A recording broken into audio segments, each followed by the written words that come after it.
Bueno, comenzamos entonces con el siguiente ejercicio que es la tenedora sociedad anónima.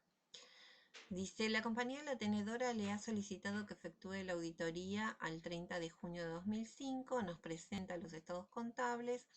Acá tenemos inversiones por 3.080 pesos, hay resultados financieros, ¿sí? Y dividendos ganados en el estado de resultados por un resultado negativo de 20 y dividendos por 100.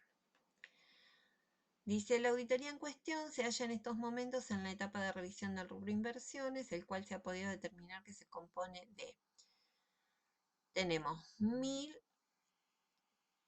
que es un préstamo otorgado a un tercero, 980, que son letes del Estado Nacional, ahí estamos en 1.980, y 1.100, que es una tenencia de acciones. Eso constituye el total de 3.080 que tenemos en el saldo de inversiones. Vamos a ver qué nos dice de cada uno. El primero, que son 1.000 pesos, dice corresponde a un préstamo otorgado a un tercero que se desempeñaba como asesor externo de la firma. Las condiciones son las siguientes. Se otorgó el 30 de junio de 2005 con un plazo de 120 días y una tasa del 0,5% efectiva mensual. Según pudo relevarse para una operación similar, riesgo y plazo, las entidades financieras otorgan para préstamos personales una tasa del 3% efectiva mensual. O sea, se hizo el préstamo con una tasa sensiblemente menor. Bien, esta situación la vamos, yo les decía en la introducción que vamos a tener que ver cada uno de los casos como están tipificados, va a encuadrar dentro del punto 452 de la RT17, que después lo vamos a leer cuando hagamos la resolución. ¿Sí? Son préstamos en moneda, ¿sí? Que se dan a una tasa muy inferior que la de mercado. El siguiente, dice, son 980 pesos, es la evaluación contable de una inversión en letes del Estado Nacional, cuya amortización final debía producirse en 60 días a partir del 30 de junio. O sea, desde la fecha de cierre, en 60 días deberían cobrarse. ¿Qué pasó? Dice, la empresa ha tomado el criterio de evaluarlas a su costo amortizado empleando TIR, dado que no tiene intenciones de enajenarlas en el mercado. El valor nominal de estos títulos es de 1.000 pesos. Bien, este es un encuadre que lo vamos a llamar criterio general, que lo vamos a ver para la próxima clase, cuando evaluamos a criterio general por TIR. Pero lo que sucedió es que, debido al default del Estado Nacional, este ha ofrecido a sus tenedores canjear los referidos títulos por BODE en 2009 con las siguientes características. O sea, tenemos una refinanciación de la deuda. Entonces, las nuevas condiciones va a ser la amortización al final de los próximos 4 años. Acá tenemos que entender que el canje de deuda se va a dar al vencimiento de los 60 días. O sea, estamos 30 de junio, julio, agosto. En agosto me dan un nuevo bono, que es el BODEN 2009, que va a amortizar a los 4 años y va a tener una renta del 6% anual que se va a pagar a final de cada año.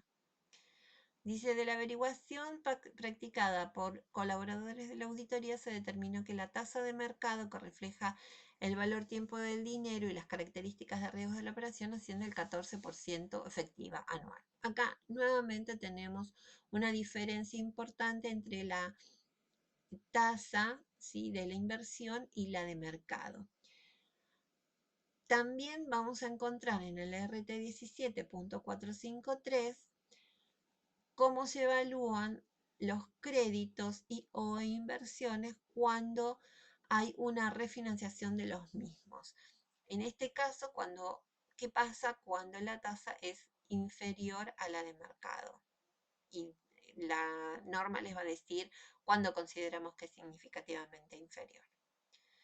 De las manifestaciones volcadas en la carta de gerencia, por el gerente administrativo financiero se determinó que la empresa se adhiera al canje de los referidos títulos. ¿Sí? O sea, hechos posteriores, perdón, la información de la gerencia nos confirma que en un hecho posterior al cierre, se va a estar adhiriendo a ese canje. La tercera inversión, dice, es la evaluación de una tenencia en acciones compradas el 10 de julio del 2004 en 1.000 pesos, que representan el 1% de la totalidad de acciones en circulación de la empresa La Emisora Sociedad Anónima. Obviamente el 1% no nos entregan, no nos otorga ni control conjunto, ni influencia significativa. ¿Sí? O sea que vamos a evaluarlo por la forma normal, no dentro de RT21. Dice, a este momento no existían dividendos declarados y no pagos. El 1 de junio de 2005, la asamblea de la emisora aprueba la siguiente distribución de resultados: 10.000 pesos en dividendo en efectivo. Bueno, vamos a encontrar en la resolución técnica 17.59, al final del mismo, donde nos va a decir cómo determinar cuándo se generan los resultados que se distribuyen, si son antes o después de la compra, para considerar qué importe será menor costo, es decir, lo que ya estaba generado antes de la compra va a significar un menor costo de la inversión, y los que se generen después de la compra va a ser un resultado de la inversión, un resultado del periodo. Y 2.000 pesos de dividendos en acciones, que también en la misma resolución técnica, en el mismo punto, nos dice que cuando suceden este tipo de distribuciones o se capitalizan ganancias, no da lugar a un cambio en la evaluación de la inversión. Los dividendos aún no se habían hecho efectivos al cierre del ejercicio, o sea que son dividendos a cobrar. Los resultados no asignados de la empresa ascienden en total a 20.000 pesos, compuestos por 8.000 posteriores al 10 de julio del 2004. Es decir, que el total de 20.000 pesos que tiene resultados no asignados, 8.000 se generaron después de la compra de estas acciones. La sociedad no tiene intenciones de enajenar esta tenencia, la cual tampoco posee cotización en el mercado. Bien, son acciones de otra sociedad que se piensan mantener, por lo tanto, no van a ser una inversión corriente, sino que va a ser una inversión no corriente. El país se halla en un periodo de estabilidad de precios conforme a los lineamientos de la RT17. Se pide analice para cada caso cuál es la forma de medición correcta aplicable, que determine el valor y los resultados conforme a los lineamientos del punto anterior, exponer para cada componente del rubro inversiones, proponga todos los ajustes necesarios y o la necesidad de incluir notas a los estados contables. Bien, vamos a ver los puntos que les dije de la RT17, qué es lo que nos dicen. Para la primera situación, ¿sí?, donde teníamos un préstamo que lo habíamos hecho a una tasa muy inferior, dice, se medirán de acuerdo con la suma de dinero entregado. Cuando un crédito entre partes independientes fuera sin intereses o con una tasa de interés muy inferior a la de mercado, se medirá sobre la base de la mejor estimación posible de la suma a cobrar descontada, usando una tasa que refleje las evaluaciones del mercado sobre el valor tiempo del dinero y los riesgos específicos del activo. O sea que vamos a tener que ver la evaluación con una tasa de mercado, a ver si difiere demasiado de la situación planteada en el acuerdo del préstamo.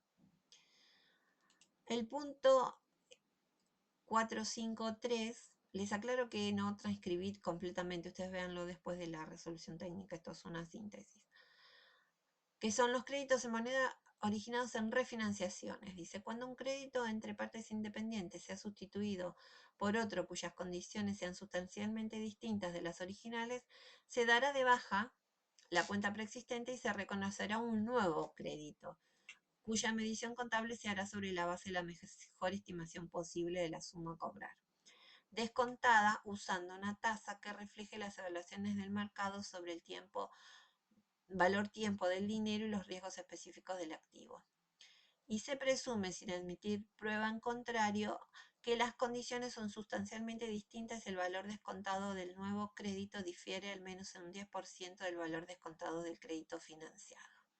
Es decir, vamos a calcular el valor actual de los créditos, el anterior y el refinanciado, los vamos a calcular ese valor actual en función de una tasa de mercado y vamos a comparar si difieren más de un 10%, vamos a tener que dar de baja el anterior y dar de alta el nuevo crédito a esta tasa de mercado. Fíjense que en las dos situaciones sí se hace hincapié en que la evaluación debe ser a una tasa de mercado.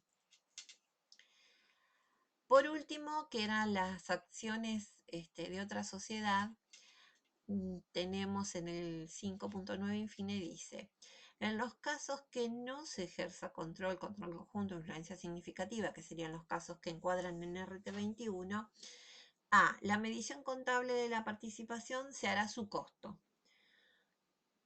B, los dividendos en efectivo o especie se reconocerán en el periodo de su declaración y se asignarán así. Prestemos atención acá. Dice, la porción originada en resultados devengados por la emisora antes de la adquisición de las participaciones se deducirá del costo de la inversión, ¿sí? O sea, las ganancias ya generadas al momento de la compra es un menor costo. El resto se imputará al resultado del periodo, al resultado de la inversión. C. La recepción de acciones con motivo de capitalizaciones de ganancia de cualquier rubro del patrimonio neto no dará lugar a cambio alguno en la medición contable de la participación. Es decir, esta distribución en acciones no me cambia el valor de la inversión. A efectos de determinar si los dividendos declarados con posterioridad a la fecha de la adquisición corresponden a resultados devengados antes de la fecha, se presume, admitiendo prueba en contrario, que si los resultados no asignados incluyen ganancias netas devengadas a partir de la fecha de adquisición, son estas ganancias las que se distribuyen en primer término. Sintetizando, siempre la presunción es que del total de distribución en efectivo, entendemos que lo primero que se distribuye es todo lo generado después de la fecha de compra y si hay un resto será considerado generado antes de la fecha de compra, que dijimos va a ser tratado como un menor costo.